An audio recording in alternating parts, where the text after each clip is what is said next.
Don't touch anything, don't call anyone. Just get in a cab and come to this address. Your mother didn't die of natural causes. I stared at the text for so long that the screen dimmed and went dark. I was standing in the middle of baggage claim at O'Hare, 37 years old, coming back from a work conference in Phoenix, and a number I didn't recognize had just turned my entire life sideways in 12 words. I almost deleted it.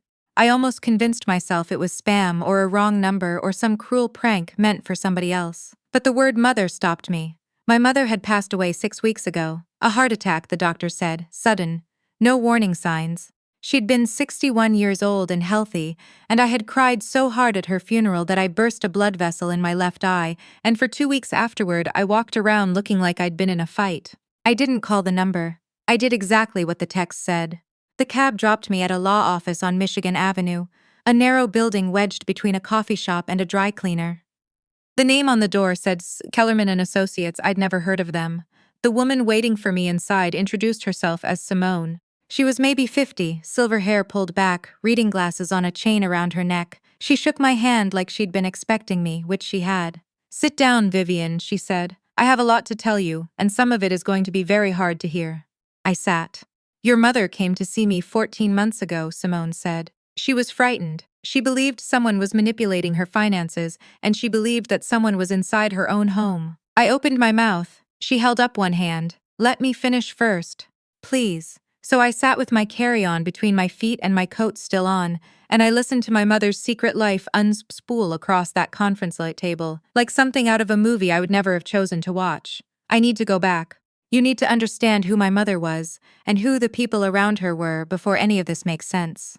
My mother raised me by herself in a 3-bedroom house in Evanston, Illinois. My father left when I was 4. I have exactly one memory of him: a green jacket, the smell of cigarettes, a door closing.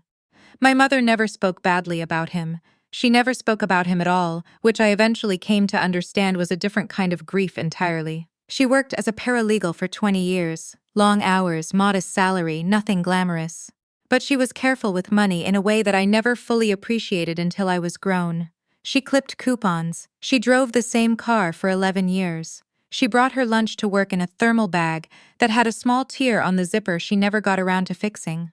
When I was 22, my mother's older sister died and left her a piece of property in Wisconsin, 40 acres of land near a lake, where the family had spent summers when my mother was a child. My mother never sold it. She held on to it the way people hold on to photographs. I became a CPA. I went into forensic accounting, which is the kind of accounting that shows up when someone has been stealing. I worked for a firm in Chicago that handled fraud investigations. My clients were mostly corporations, sometimes individuals. I spent my days following money through a maze and finding where it disappeared. My mother was proud of this in the quiet way she was proud of everything. She put my business card on the refrigerator. Then, 4 years ago, my mother met a man. His name was Gareth.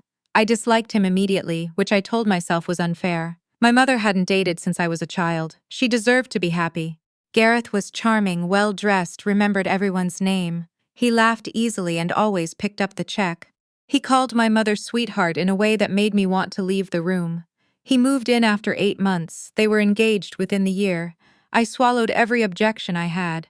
I smiled at the engagement dinner. I helped my mother pick out flowers for a wedding that felt somehow like something being taken from me rather than given to her. I told myself I was being selfish. I was not being selfish. What Simone told me that night in the law office had started as these things often do with paperwork. My mother had come to her because she'd noticed something. A withdrawal from her savings account that she didn't remember making. Then another. Small amounts at first, $200 here, $300 there. Easy to explain away as forgotten transactions, as brain fog, as the kind of thing that happens when you get older and busier and stop scrutinizing every line on every statement. But my mother was a paralegal for 20 years. She was not the kind of woman who stopped scrutinizing. She started keeping a notebook. Every transaction, every date, every amount, she cross-referenced against her own memory. And slowly, with the methodical patience of someone who had spent decades reading legal documents, she built a picture. Gareth had added himself to 2 of her accounts without her knowledge. He'd done it with a combination of forged signatures and the kind of quiet administrative access that a live-in partner can accumulate over time. A stray piece of mail intercepted, a PIN observed, A document slipped in among other documents that needed signing. He'd also, my mother discovered, been making calls about the Wisconsin property. She came to Simone. She told her everything. Simone advised her to move carefully, not to confront him, to let the documentation build. They were 2 months into that process when my mother had her heart attack. I sat across from Simone in my coat, and I did not say anything for a long time. "She told you," I finally said. "She told you, and she didn't tell me." "She was protecting you," Simone said. "She didn't want to alarm you until she had proof, and she knew." Simone paused. "She knew you would want to confront him immediately. She wanted to do this the right way. She was right. I would have walked straight to that house and set his things on fire." "She left you something," Simone said, and slid an envelope across the table. My mother's handwriting on the outside, my name, that was all. I didn't open it there. I put it in my bag and carried it home and sat in my kitchen for 2 hours before I could make myself do it. Her letter was 3 pages, handwritten, dated 8 months before she died. She wrote the way she talked, plainly, precisely, with an occasional dry joke tucked into the margins of something serious. She told me she was sorry for not saying any of this out loud. She told me the property in Wisconsin was the thing she was most worried about. She told me she'd had Simone draft a new will 6 months earlier, but she wasn't sure if Gareth knew about it. Then she wrote, "I don't know if I'm being paranoid. I know you'll figure it out either way. You always could follow the money better than anyone I've ever known." I folded the letter. I held it against my chest. I cried until I was empty. Then I opened my laptop and started working. I'm going to explain what I found without the technical language, because the technical language makes it bloodless, and this was not bloodless. Over the span of 3 years, Gareth had transferred approximately $240,000 out of my mother's accounts. He'd done it in increments designed to stay below the threshold that triggers automatic bank review. He'd used a combination of wire transfers to a secondary account in his name, and cash withdrawals he'd convinced my mother to make for household expenses that never materialized. The man had charm and patience. He'd used both. The Wisconsin property was the other piece. My mother owned it outright. It was worth significantly more than she'd known. A land survey and recent comparable sales put it somewhere around $800,000, because the area had developed and the lake had become desirable.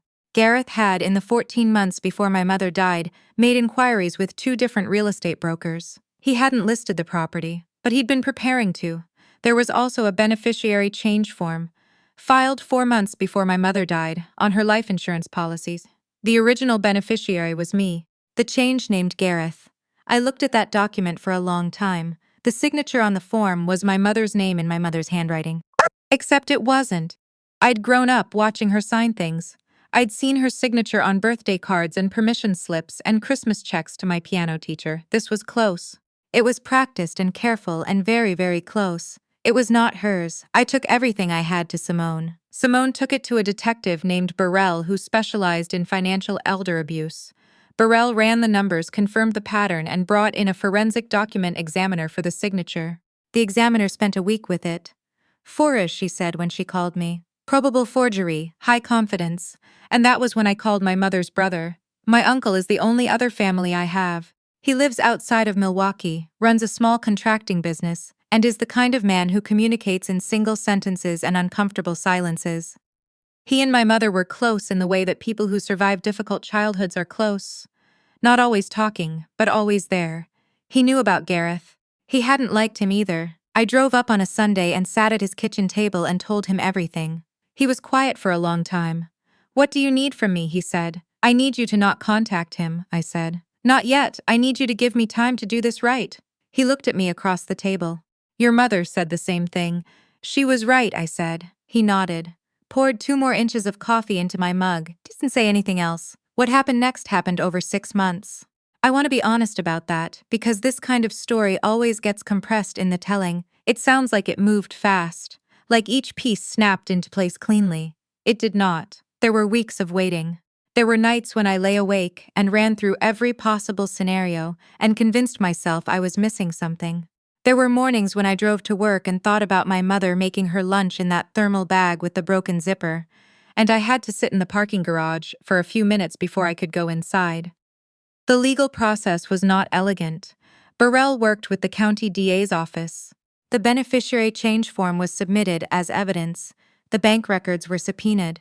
Gareth was interviewed 3 times. Each time he had a different explanation for the transfers. Each time the explanation didn't hold. He had a lawyer, of course. His lawyer was good. He argued that my mother had made the transfers willingly, that she'd been generous to her partner, that grief had colored my interpretation of normal relationship finances. He argued that the signature discrepancy was within normal variation. He was persuasive and well prepared, and for a few weeks I genuinely wasn't sure how it would go. Then the second account surfaced. Burrell found it, a brokerage account opened 4 years ago, around the same time Gareth moved in with my mother. Not in his name, in the name of a company that turned out to be a shell. The money from my mother's accounts had passed through a third-party transfer service and landed, eventually, in that brokerage. Some of it had been spent. Some of it was still sitting there. That account had a name on it that wasn't Gareth's. It was a woman named Tricia, who was, as it turned out, Gareth's ex-wife from whom he was not in fact divorced. He was still married. He had been married for the entirety of his relationship with my mother. I found out on a Wednesday afternoon. I drove home, parked in my garage, and sat there for 20 minutes. My mother had given 4 years of her life and $240,000 to a man who had been lying to her about the most fundamental thing there is. I thought about the wedding flowers. I thought about the engagement dinner where I smiled and kept my mouth shut. I thought about the morning she called me to tell me about him, how happy she sounded, a kind of happiness I hadn't heard in her voice since I was very small. I'm not going to pretend I was graceful about that 20 minutes in the garage. I wasn't. Then I wiped my face off, went inside, called Simone and told her what Burrell had found. The case shifted after that. It wasn't just financial fraud anymore. The bigamy charge came in. The DA's office, which had been moving carefully, moved faster. The document examiner's report was entered into evidence. The shell company was traced. Tricia, who had apparently been unaware of most of this and was furious about it in ways I found grimly satisfying, cooperated with investigators. Gareth's attorney negotiated. That part was hard to watch. There is something deeply wrong about a system that treats this kind of theft as something to negotiate, something to calculate down to a number that balances against the cost of a trial. I understand why it happens. I still don't like it. He pled guilty to 3 counts of wire fraud, 1 count of financial exploitation of an elderly person, and 1 count of fraud by deception in relation to the bigamy. He was sentenced to 6 years in federal prison. He would be required to pay restitution. His assets were seized pending that order. The Wisconsin property remained in my mother's estate. It went to me. The life insurance policy, the one with the forged beneficiary change, was contested and resolved in my favor. The insurance company had been holding the payout pending the investigation. When the forgery finding was official, they released it. I sat in Simone's office the day the final paperwork was signed, and I didn't feel what I expected to feel. I expected something that felt like winning. What I felt was quieter than that, and sadder and harder to name. Simone put a cup of coffee in front of me. She sat across the table and didn't try to make it into something. She'd be glad it's over, she finally said.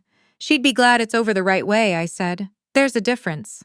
Simone nodded. Yes, there is. I kept my mother's house for a long time before I decided what to do with it. I'd go on weekends sometimes and sit in the kitchen and not do much of anything. There was still a magnet on the refrigerator, not my business card, that had been moved at some point. A magnet from a trip she'd taken to Washington, D.C. with a church group 12 years ago. I took the Wisconsin property off the market. I've been up there twice now. The land runs down to the water through a stand of old birch trees that my mother used to climb as a girl. The lake is clear enough to see the bottom in the shallows. The dock is rotted and needs to be replaced. I'm going to fix the dock. I'm going to put a chair at the end of it. I'm going to sit there in the summers and do absolutely nothing, which is something my mother never gave herself enough permission to do. She wanted to do this the right way. She started it even before she knew I'd be the one to finish it. I think about that every time I follow the money and find where it disappeared. Every time I sit across from someone who has taken what wasn't theirs and made a calculation that they'd never be caught. I think about a woman with a broken zipper on her lunch bag and a notebook full of dates and amounts, doing the patient, methodical work of refusing to let someone get away with it. She taught me that, not just the accounting, the refusal. I am my mother's daughter and I know exactly how to follow the money home.